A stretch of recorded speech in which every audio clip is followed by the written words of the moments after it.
There's a moment that couples therapists learn to watch for. It's not the yelling. It's not even the silence after a fight. It's a particular look, a slight curl of the lip, a roll of the eyes, a tone that says, "You're beneath me," instead of, "I disagree with you." And according to decades of research, that single moment might be the most reliable predictor we have of whether a marriage will survive. The psychologist John Gottman spent years watching couples argue in a lab he half-jokingly called the Love Lab. He and his colleagues recorded thousands of hours of couples discussing real conflicts: money, in-laws, chores, the small grinding disagreements of daily life. Then they coded every facial expression, every word choice, every shift in tone. What they found changed the way we think about relationships. Gottman could predict, with striking accuracy, which couples would divorce, sometimes years before it happened, just by watching how they fought.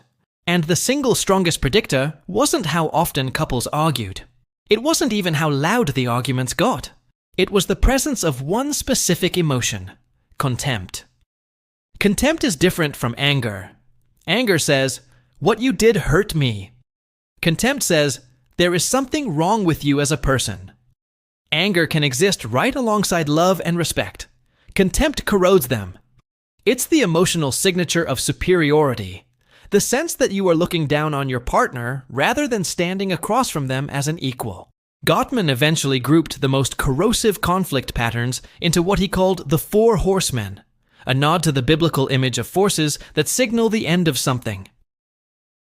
The four are criticism, defensiveness, stonewalling, and contempt.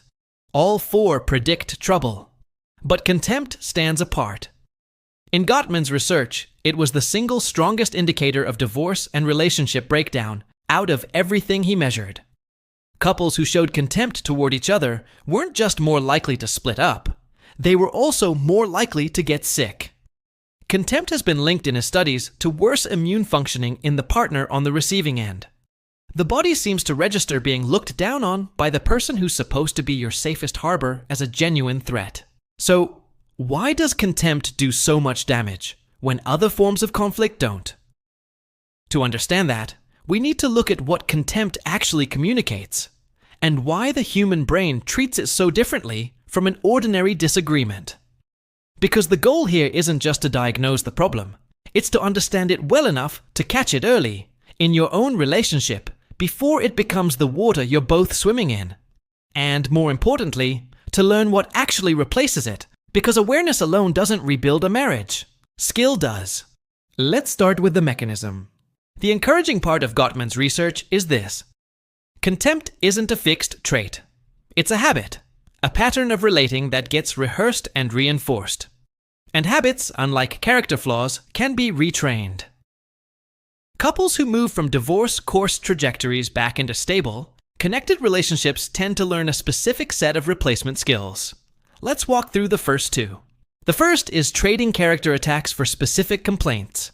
This sounds simple, but it requires real discipline, especially mid-argument, when the impulse is to reach for the biggest, most damning statement available. The shift is from "you always" and "you never," language that indicts the whole person, to naming one moment and one impact. Instead of "you're so selfish," it becomes something like, "when you made plans without checking with me, I felt like my time wasn't factored in." Notice what changed. The behavior is named. The feeling is named. And crucially, the partner's core worth as a person is left completely alone. Gottman's research team actually developed a formula for this, sometimes summarized as expressing a feeling about a specific situation and stating a positive need.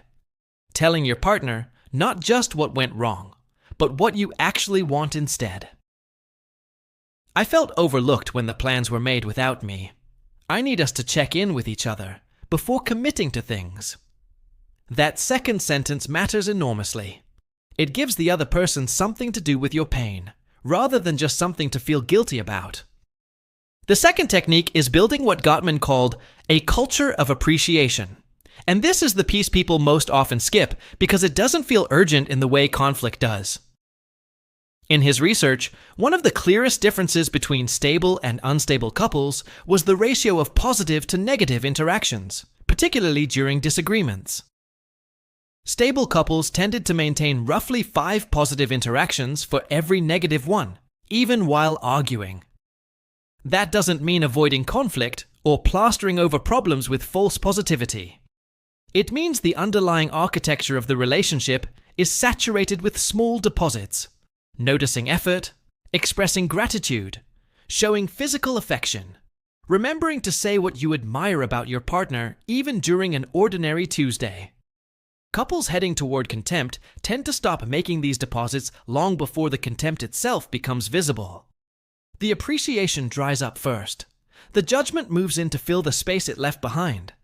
So rebuilding respect often starts embarrassingly small. Noticing one thing your partner did well today and saying it out loud, without qualification, without following it with a complaint. Both of these techniques share something in common. They require slowing down enough to choose your words with intention, right at the moment your nervous system wants to reach for the fastest, sharpest thing you can say. That's genuinely hard. Which is why the third piece isn't a communication technique at all. It's a mindset shift about how you interpret your partner in the first place. The third piece Gottman's research points to is what he called building a culture of respect through generous interpretation, sometimes described as maintaining fondness and admiration even when you're frustrated.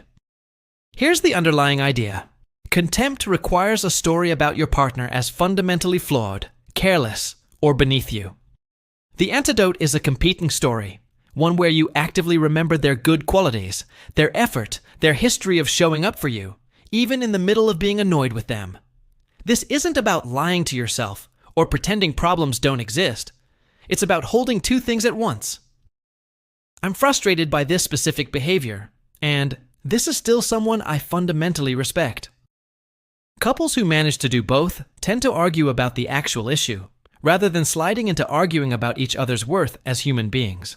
One practical way researchers suggest building this is by getting curious instead of certain. Contempt often grows in the soil of assumed motive. Deciding you already know why your partner did the frustrating thing, and that the reason reflects badly on them. Respect starts with a genuinely open question. Not, why are you like this, but what was going on for you when that happened? That question alone changes the entire shape of a conversation, because it treats your partner as someone with a perspective worth understanding, rather than a problem to be corrected. None of this means conflict disappears from a healthy marriage. Every long-term relationship involves disagreement. That's not the warning sign. The warning sign is the tone underneath the disagreement. Respectful conflict says, we're two people working through something hard, together. Contemptuous conflict says, one of us is above the other. Learning to catch that shift, in your own voice, in that flicker of superiority before it turns into a comment you can't take back, may be one of the most protective things you can do for a long-term relationship. If you recognized some of this in your own relationship, that's not a verdict on it. Gottman's own research found that couples who actively worked on these patterns could shift their trajectory, sometimes dramatically. The skills are learnable. The habit of contempt formed over time, and it can be dismantled over time too. One specific complaint instead of a character attack, one moment of appreciation instead of criticism, one generous interpretation instead of an assumed insult. If you found this exploration useful, consider subscribing for more deep dives into the psychology of relationships, conflict, and connection. We'll keep unpacking the research that helps explain not just what goes wrong between people, but what it actually takes to make things right. Thanks for watching, and I'll see you in the next one. Every disagreement carries information. When your partner says, "I wish you told me you'd be late," they're giving you something to work with. A specific complaint, tied to a specific moment, that you can actually respond to. Contempt strips that information away and replaces it with judgment. "You're so inconsiderate" isn't about the lateness anymore. It's a verdict on your character. And a verdict doesn't invite a conversation. It invites a defense. This is the first psychological mechanism worth understanding. Contempt collapses a behavior into an identity. Psychologists sometimes distinguish between complaints and character attacks. A complaint targets an action, something that happened, something that, in principle, could change.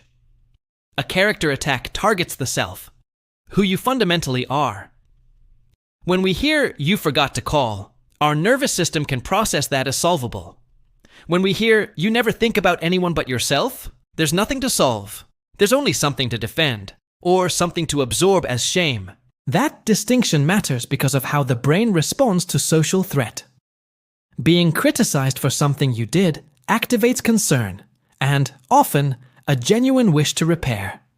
But being condemned for who you are activates something closer to the threat response we'd expect from physical danger, a fight, flight, or freeze reaction. Gottman's own lab work found that during moments of contempt, partners' heart rates spike and stay elevated, a state he called flooding. Once someone is flooded, the thinking, reasoning, relationship-repairing part of the brain goes quiet. They're no longer listening to understand. They're bracing. That's the second piece of the mechanism. Contempt doesn't just wound in the moment. It shuts down the very system a couple needs in order to resolve anything.